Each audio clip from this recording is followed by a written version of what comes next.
In a previous episode, I mentioned how I was reading something and misread cancel culture as cancer culture. Just the other day, I likewise read an article about someone who was banned from a platform for violating community standards, but I misread it as violating communist standards. It's funny how serendipity works.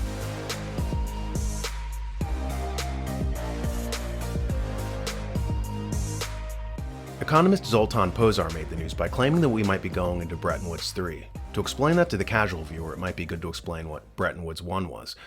As World War II was winding down in 1944, most of the nations of the world convened at Bretton Woods, New Hampshire at a hotel, whereby they hashed out the future world economic system. In this system, everyone agreed to trade internationally using US dollars as the world's reserve currency. America basically bribed the world into peace. Historically, empires fought over naval trade lanes and used massive navies to secure their colonies around the world. America basically said that they would run the trade lanes with their own massive navy and that everyone else could use it for free. No more costly wars. America would guarantee that the shipping lanes would be safe and open, and the United States even pledged to lose market share internationally to give everyone else an economic advantage. Instead of spending money on your own military, you could use that money for domestic social programs, and all you had to do was side with us against the Soviets. We basically bribed the world to be on our side, and it worked. This system operated stably, with a few notable bumps, until the collapse of the Soviet Union in 1991. At that point, the planet changed from a multipolar world to a place where America became the sole superpower. They called this period from 1991 to the present Bretton Woods 2. Recently, Zoltan Pozsar sent shockwaves through the economics world when he said that with the rise of China and the world distrusting the United States as it began using sanctions as an economic weapon, a new era has begun, what he's been calling Bretton Woods 3. This was instigated by the United States taking the unprecedented step of shutting off people's money. They did this in Afghanistan. Then they recently did it to Russia, saying that Russia couldn't use the international SWIFT system to settle transactions, nor would America redeem U.S. treasuries that Russia held in its central bank, thus effectively turning off its money. It was akin to what happened in Canada when the truckers went on strike and people sent in donations and GoFundMe refused to process the transactions, and the government of Canada shut off people's bank accounts who went to the protests. This remote shutting off of people's money has hit the international stage, and now people are increasingly not trusting the United States.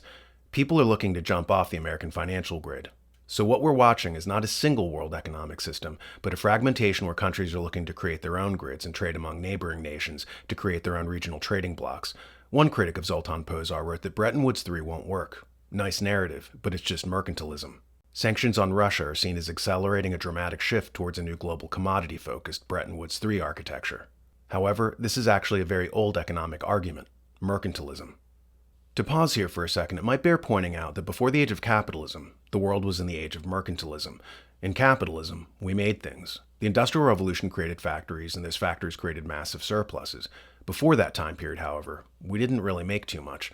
We merely sailed to foreign lands, bought goods there, and then shipped them back to Europe to sell at a higher price. To do this required massive deep-sea navies. Corporations grew out of this time period, like the Dutch East India Company or the British East India Company.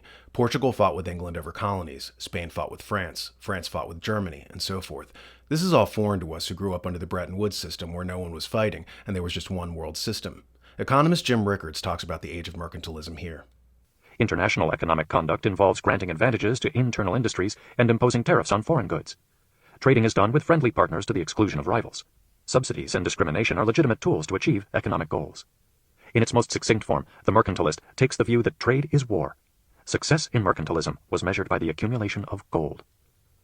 Although mercantilism has its roots in the 100 Years' War of the 14th and 15th centuries, it reached new heights with the formation of the East India Company in England in 1600 and the Dutch East India Company in the Netherlands in 1602. While these companies operated as private stock companies, they were given wide-ranging monopolies supported by the power to raise armies, negotiate treaties, coin money, establish colonies, and act in the place of the government in dealings with Asia, Africa, and the Americas. Scholars have focused on the private features of these firms, such as stock ownership, dividends, and boards of directors. However, given their quasi-sovereign powers, they are more properly understood as extensions of the sovereign, with private owners and managers. This arrangement bears comparison to regional Federal Reserve banks in the United States, which are privately owned, but act as a financial arm of the government. It was only in the late 18th century, with the Industrial Revolution and the publication of The Wealth of Nations by Adam Smith, that a more modern form of laissez-faire capitalism with private ownership and banking arose. Yet through the 20th century, despite the success of private enterprise, state-controlled businesses still prevailed in societies dominated by communists, fascists, oligarchs, and many other anti-democratic forces. What we today take for granted as the dominant financial paradigm of private capitalist free enterprise and entrepreneurship is, in fact, exceptional in most times and most places. Private enterprise may have the greatest claim to efficiency and wealth creation, but these are not universally held values. Capitalism's claim to dominance in the future of global trade, finance, and technology would seem to have no stronger historical basis than the claims of monarchy, imperialism, communism, and other systems in their day. Companies that appear private, but have nearly unlimited state resources behind them, such as China Petroleum and Chemical Corporation, known as Sinopec, are able to bid on natural resources, buy competitors, and invest in equipment without regard to short-run financial impacts. They are able to gain market share by selling below cost. They do not have to worry about losing access to capital markets in times of economic distress. Such entities need not fear investigation by their own government if they bribe dictators and their troops to protect their interests. This neo-mercantilism is the power of the state dressed up as a modern corporation. Old wine in new bottles. Note how the corporation grew up in the age of mercantilism as a tool of state power. Now here's what we're dealing with now, a bifurcation. Whereas in a place like China, as Rickards points out, corporations are sock puppets of the government, while in the United States, the government is a sock puppet of the corporations. See Eric Lee talk about it here. Now in China, there are a lot of problems, but at the moment, the Chinese, the party state, has proven an extraordinary ability to change. I mean, I make the joke how in America, you can change political parties, but you can't change the policies. In China, you cannot change the party, but you can change policies. So in the 65 or 66 years, China is being run by one single party, yet the political changes that have taken place in China in this past 66 years have been wider and broader and greater than probably any other major country in modern memory. So in that time, China ceased to be communist. Is that what you're saying? Well, China is a market economy, and it's a vibrant market economy, but it is not a capitalist country. Here's why. There's no way a group of billionaires could control the Politburo as billionaires control American policymaking. So in China, you have a vibrant market economy, but capital does not rise above political authority. Capital does not have enshrined rights. In America, capital, the interest of capital and capital itself has risen above the American nation. The political authority cannot check the power of capital. And that's why America is a capitalist country, but China is not.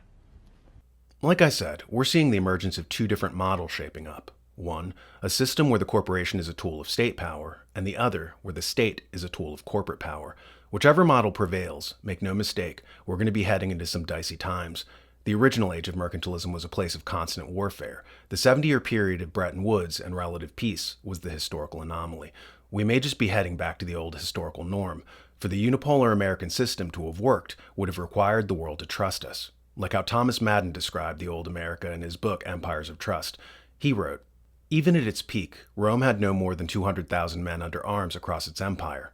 That was far too few to hold down an empire stretching from Scotland to the Persian Gulf.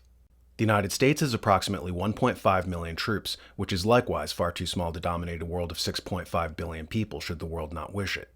Yet both powers had and have sufficient military power to respond to numerous local threats or even several major threats to security among their allies. That is all that is needed, that and trust. For without trust, everything else falls apart. Without trust, other powers will arm themselves, leading inevitably to insecurity, war, and collapse." Our old elite understood this. They had to behave ethically and have a good reputation to keep the system going. Our new elite, by contrast, acted like an old communist security state and started turning off people's money and using sanctions as a tool of economic policy. Once that happened, we lost the world's trust. And now we're in the process of losing what was once called the American Empire. Just a brief info alert, I'm going to be starting a new show called Actionable Ethics. Why? Only 2 times in history did a civilization reverse its decline and reinvigorate its culture. The method of the recovery? Ethics. It happened in the Byzantine Empire, and once again when Confucius saw his country falling apart and set out to reverse it by touching off a moral revolution. I'm no Confucius, but I will be starting a show called Actionable Ethics. Look for it soon on The New American.